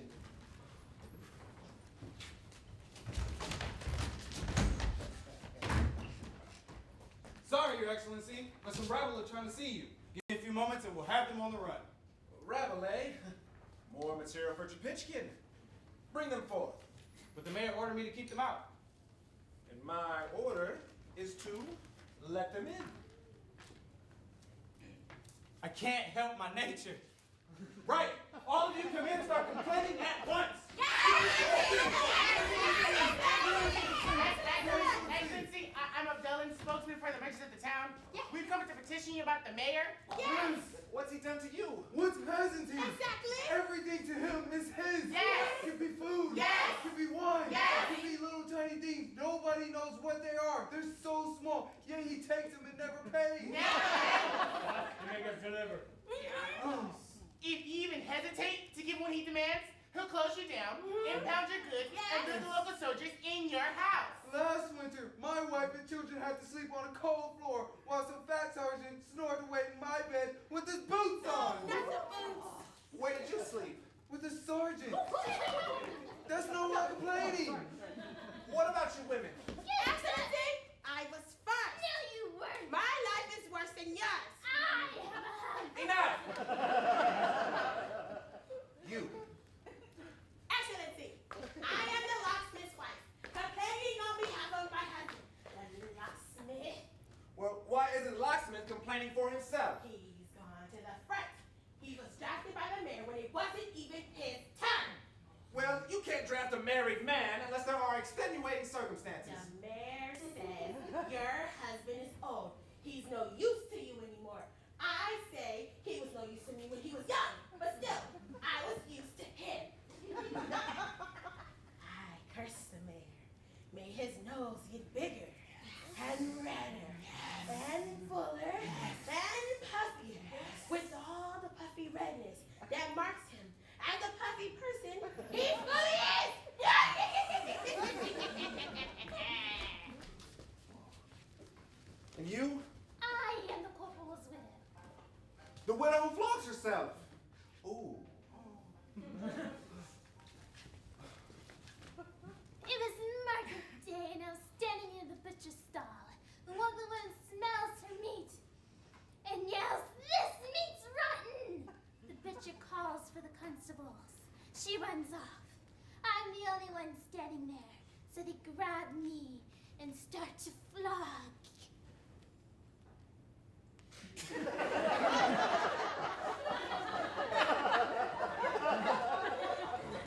They knew I wasn't the one that complained, but the mayor said if people knew how incompetent the police are, they'd never be afraid of them.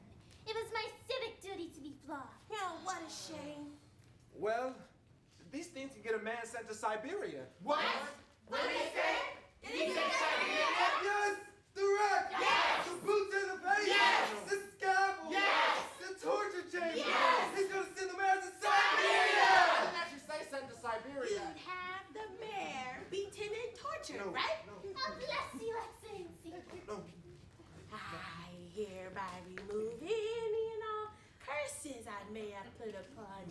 Here, take our thanks. Gifts of cash and merchandise. And now another request. I have another matter as well. Oh, me too. I have a nephew. There's a problem with my horse. No, that's it. No more. Thank you. Please go now. Look at my tooth. Why am I fat? Are you my papa? Another time, perhaps.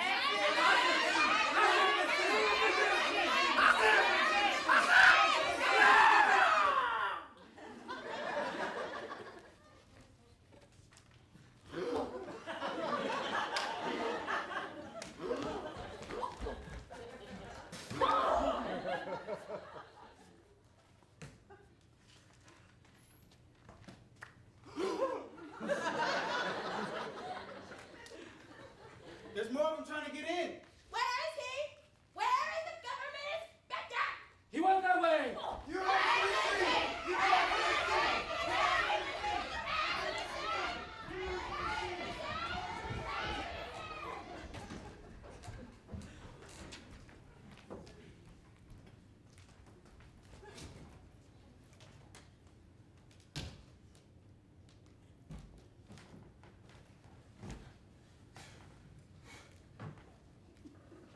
Still want to stay an extra day? If I have to, I will walk to Saratov. Mail it to Trapitchkin at your earliest possible convenience. Right.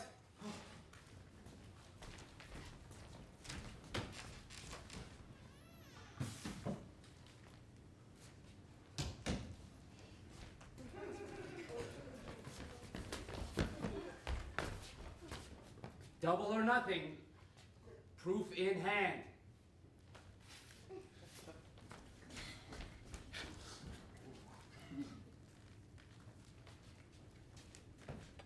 Sorry. I hope my servant didn't startle you. Were you on your way somewhere or just passing through? I live here. Ah, yes. You know, whenever I'm in your presence, I sense a splash of expectation, a splish of excitement, a soupçon of fear and trembling. But tremble not. I just might hold the key to quell your qualms. Trust me, you don't have my qualm key. Oh, come. Tell me you like me a little. Let me put it this way. If you didn't exist, I wouldn't make you up. But there must be something I could say, something I could do. Last night you said you were a poet. Amongst my other talents, yes. I'd like you to compose a poem about me, right now, out loud, off the top of your head. I see, sort of a stream of thing. Okay, give it a shot. Oh! And it has to rhyme. Oh! With my name, Maria Antonovna Skvoznik Dumokarovsky.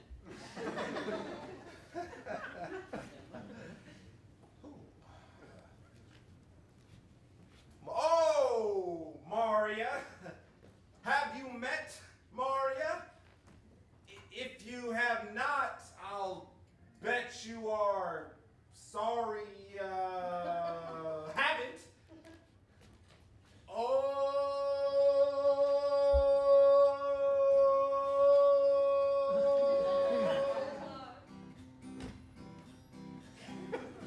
I do not mean to hurry ya, but I think that there is nary a woman quite so fair as Maria.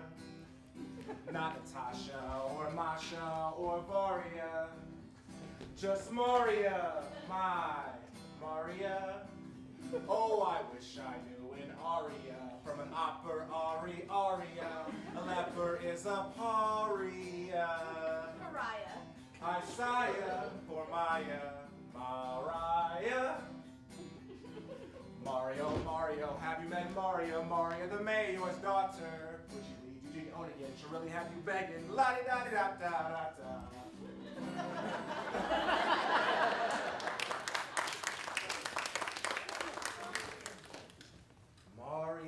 Mario, I pray I can carry ya over the thresholds of love. Her eyes sparkle bright, as the glittering star. She'll turn any head from a sir to a saw. For you, I would even give up my cigar. For I love you, darling Maria. If I had my balalaika, I'd show you how much I like it. For I love you, darling Maria.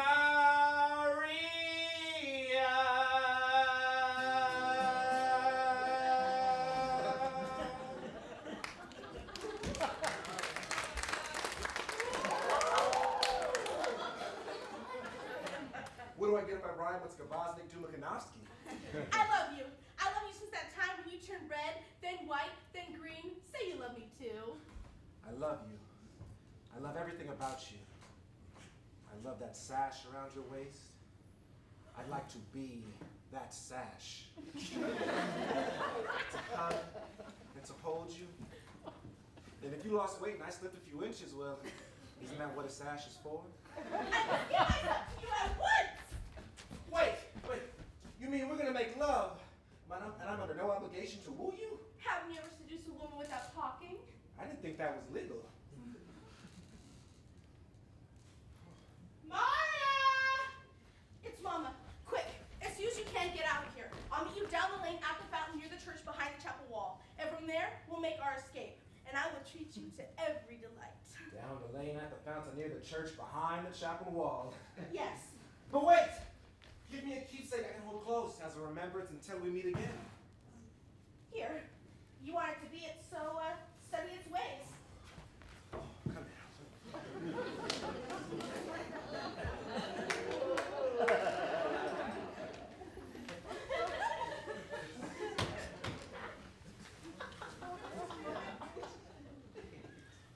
What is the meaning of this? We're engaged! What?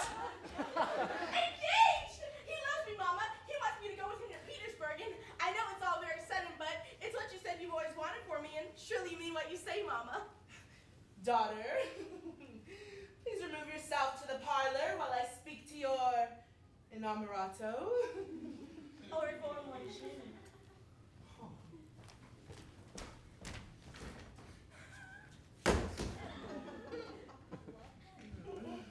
Sit.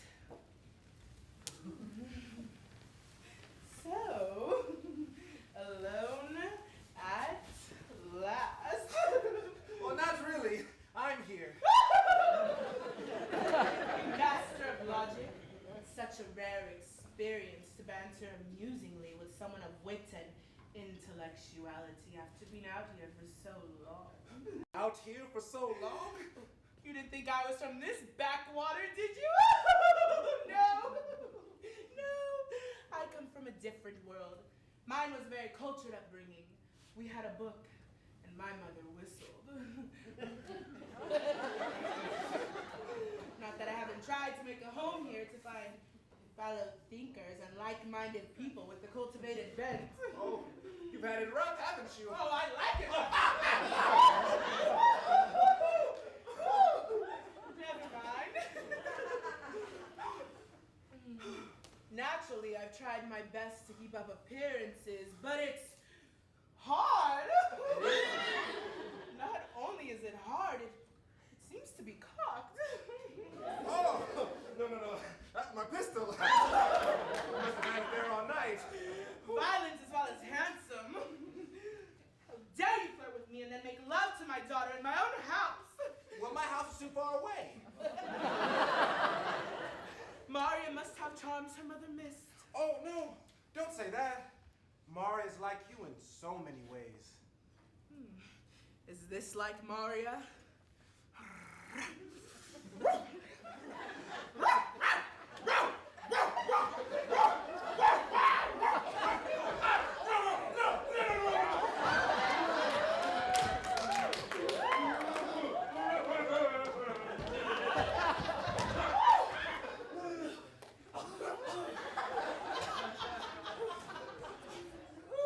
You think my throat was punctured?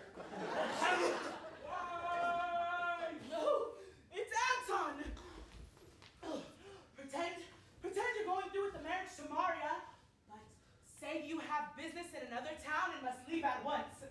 After you drive off, I'll meet you below the big oak tree at the bend in the road behind the inn. Below the big oak tree at the bend in the road behind the inn. Oh. And this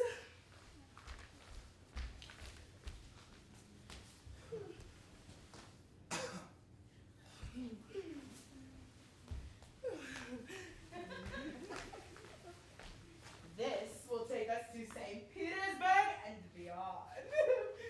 It's where Anton keeps his bribes. He thinks I don't know. How did you find out? Anton was away one weekend. I was alone. And there was the bear. That's another story. Fine. Give me a keepsake and hold close as a remembrance until we meet again.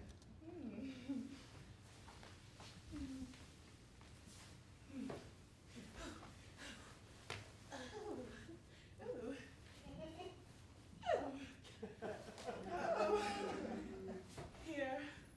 Is that your garter? Is that a little arrow on it? Think of it as a road sign. Where is everyone? I'm ready. Whatever I say, follow along. Ooh, I will, my love. Whatever I say, follow along. I will, my love. Here you are, Excellency. Oh, I know people have been barging in today, and whatever they've been saying about me and my administration, they're all liars. They're all venal malcontents who can't get up in the morning without tearing down the successful and good-looking. I don't disagree in the least. What they've been saying, I've been sentenced to immediate execution, followed by hard labor, with no chance of parole. A mere rules, my friend, a mere rules. You have nothing to fear. Nothing at all. That is, unless you dread the notion of me marrying your daughter. What? Marriage, sir. I ask for Maria's hand in wedded bliss. Have you actually talked to Maria? We have talked long and learned what lies below. And in 2 weeks, you'll be standing next to me at the altar in St. Petersburg during the annual election of the new district governor, right after the new positions have been bestowed by the Tsar himself. Governor, general, father-in-law to be. I knew it! He came to give me the secret instructions.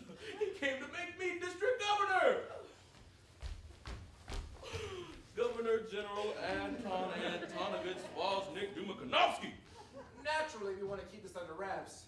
Don't want to offend any of the less fortunate. Oh, no, of course. Hush, hush.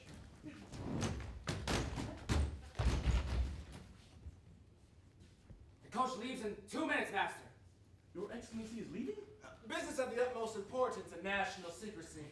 But I return in 2 weeks to reclaim my bride. And Osip.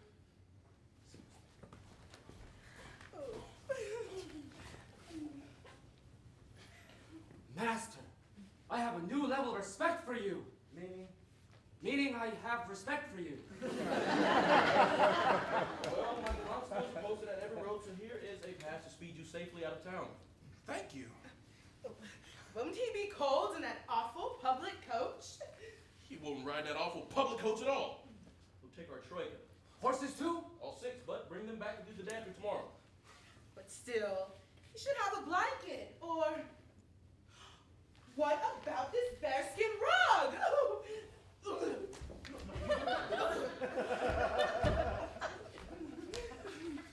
But that's just a stinking old bearskin rug the Poachers Association gave me in appreciation for not arresting poachers. Anton, you wouldn't want your future son-in-law catching ill or dying before he makes his way back to the Tsar, would you? I could beat it out for you first if you have a few minutes. No time. The mayor's troika. We're borrowing for the journey. Maria. Mama.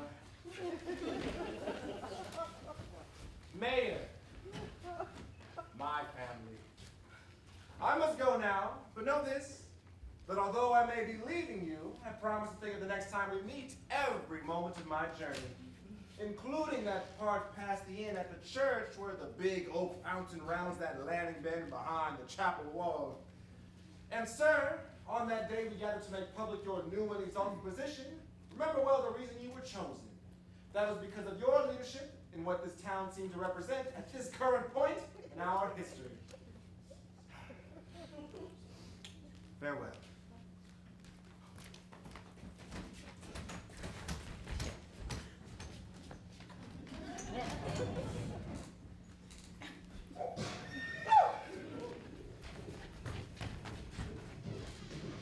Farewell! Au revoir! Remember me! Keep warm!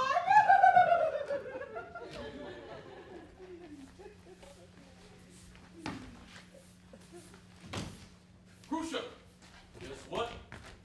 I'm going to be Governor General of the whole province! It's a big secret, so pass it around. You said it was to be kept under wraps. What's the point of having something you could rub in people's faces if you don't do some rubbing?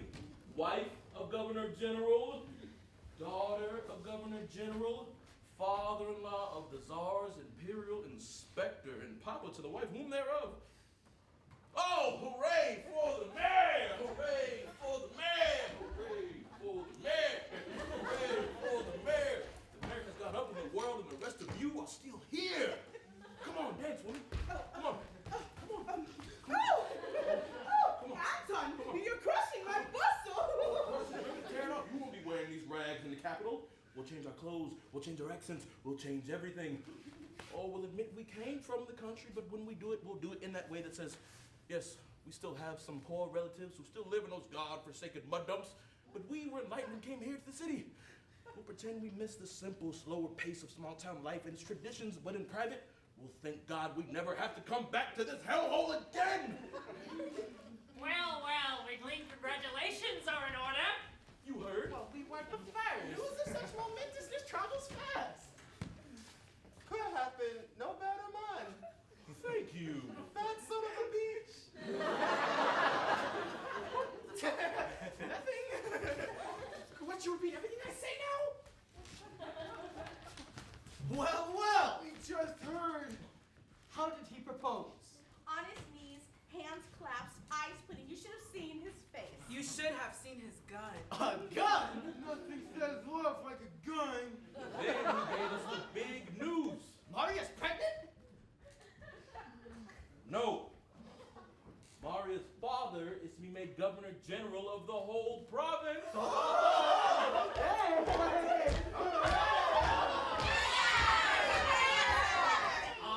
Mayor, sir, politicians on your good fortune. Yes! Presents, cherries. Yes! Pears, berries. Yes! Who wants a small, strange thing nobody knows what it is? Today is a great day! We're our best family.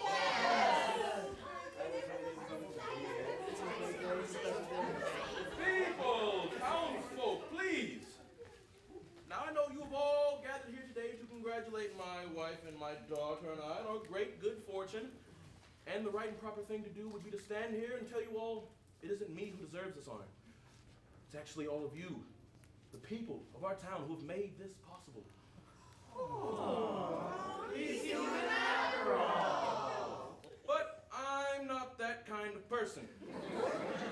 I know each and every one of you cheese-eating, mouth-breathing bastards who tried to do me in with my new son-in-law from the moment he came into town. And I just want you to stew and think and worry and beg and remember and know that while I'm in Petersburg at the palace kissing the Tsar, all the while I'll be seeing how each and every one of you sniveling little rats will be jailed and ruined and sent to Siberia until there's not a trace of you left in the mud and road. Well, that sounds a little vengeful. That's the first intelligent thing I've heard you say in 40 years of knowing you. And I've had to know you for 40 years. You wanted me to rot in some cell. You wanted me in the wreck and the noose in Siberia. Well, the shoe is on the other hand now. You put your money on the wrong horse this day, my friend. Everyone, I have grave news. The government inspector we took for whom we thought he was isn't whom we thought at all. What? What did he say? Repeat that. The visitor, the fellow from the city, he's fake. What do you mean? He's no inspector or important government person. Why? Because he finds me attractive? I opened his letter! You opened the mail of someone important? He's not important, that's what I'm saying! I was on my way to the post office not 10 minutes minutes ago when that servant of his runs by on his way to the inn and says, "Hey, mailman, I was going to send this from Saratov, but see if you can get in the last back to Petersburg." I only looked at the first paragraph, but it sends a message.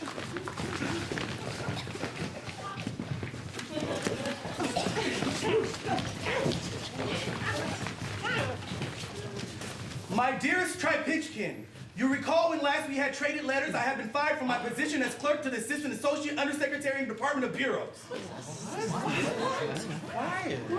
I was drinking and whoring around the countryside, staying at this pigsty of an inn when a cavalry captain cleared me out my last few kopecks. I was penniless, bereft, near the point of suicide. He really makes you feel like you're right there with him. What happened but a miracle?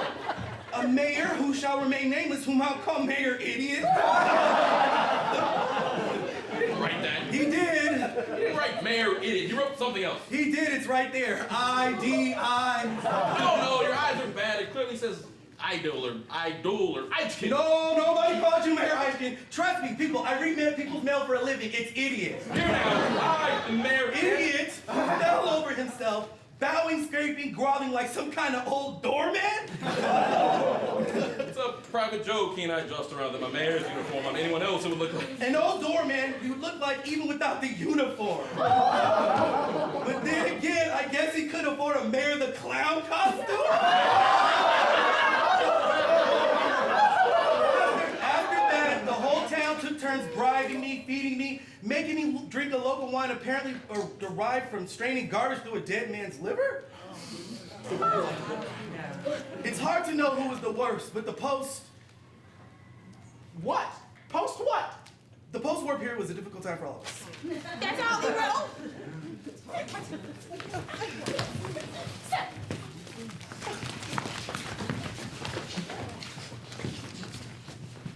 The postmaster may win for being the most repellent while at the same time being the least fragrant.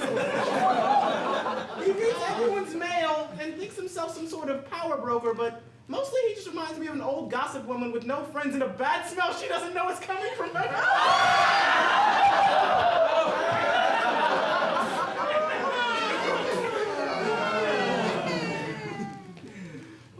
As for the hospital, the rest is merely local color. Oh, no, you don't.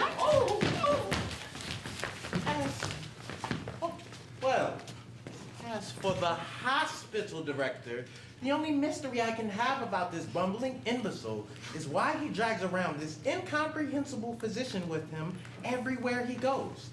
I can only assume that the two are bound together by some horrible, secret passion.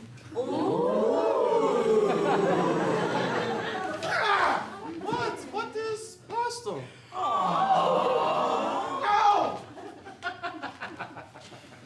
And then we have the school principal, who's so stupid that he wouldn't be able to tell if I was making fun of him if he was reading this letter out loud.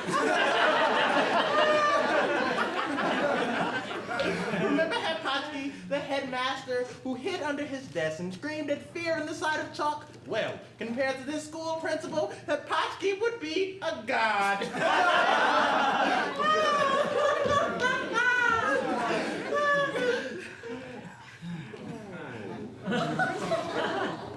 Is he talking about me? Let me see that.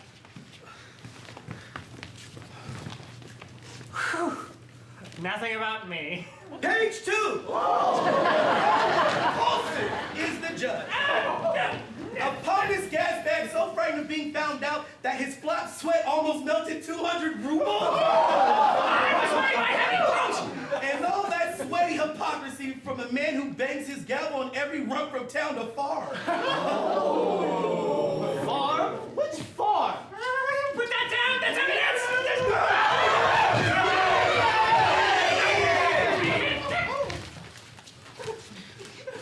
Still, they liked me a lot, so it's hard to hold their ugliness, stupidity, cowardice, corruption, greed, and sheer unpleasantness against them. And now I must go, Tripitchkin. A narrow escape. For I have to bang the mayor's wife to win a bet! It shouldn't be hard since she's always offering her flaccid old teats at me. She's a waitress on ham day. daughter, she talks like she wears a chastity belt, but she acts like she knows a lot of locksmiths. So do you think this could be made into something fun? Write me at my father's hovel in Saratov. Well, frankly, I'm hurt. Yeah, how come he left us now? I'm dying.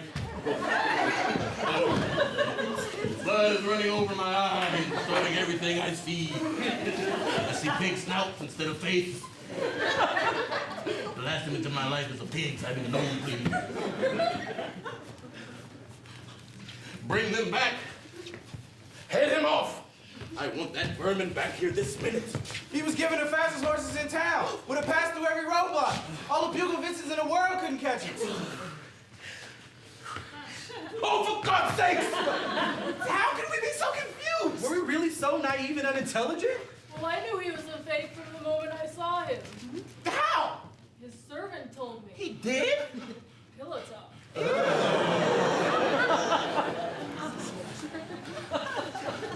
I've been in politics for 30 years and no one's ever gotten the better of me. Not a merchant, not a bureaucrat, not even an Italian. How could one little flabby non-entity get past me? Am I dead? Is this hell?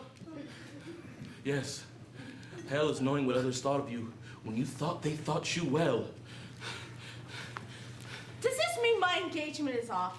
Oh, and my daughter's an idiot. Stands the reason she's the daughter of Mayor Idiot. Only she's her mother's child, so she can't be all idiot, just half idiot and half slut. Don't say anything you'll regret. I regret everything I've ever said and done in my life. What's left? Oh, wait. I've overlooked something. There's a bright side to all of this. We're going to be in the newspaper. Our names will be read in every rag in Petersburg. Does that mean our names will be read out loud? I will be famous. They'll use phrases we've made popular, like, look at that idiot. He's a mayor idiot kind of idiot. And put down that letter, you postmaster, you. Centuries from now, they'll still be making fun of us. Stupid provincial nobodies, whom the gods destroy they first make fun of. How they'll laugh. Well, those who laugh the most will be laughing at themselves. Somebody must pay for this. Yes. Who can we blame? You can't blame someone. Of course you can blame someone. You can always blame someone. That's what people are for. Well, who started it all in the first place? It was those two! The fat boy and his fat friend! No, we just heard there was an inspector and... When we saw them, we naturally assumed. When you assume, you make an ass out of you. Well, and you. Yes. It all begins with the chubby ones. Always waddling around, spurting out their little bubbles and squeaks. You're nosy. Oh, right! And there are two of you. And they're identical. And you're not even related. Kill them and use their fat for winter!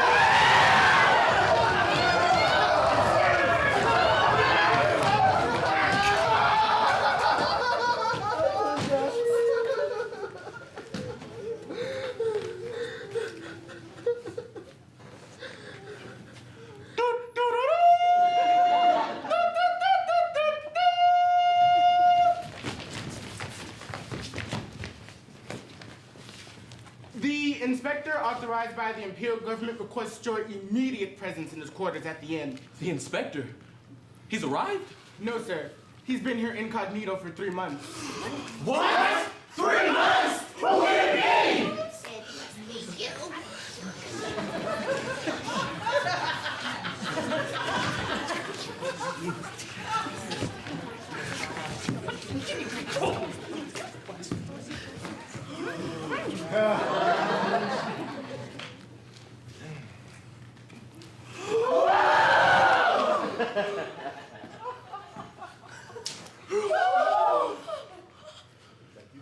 Ladies and gentlemen, your government sends its regards. To the Tsar!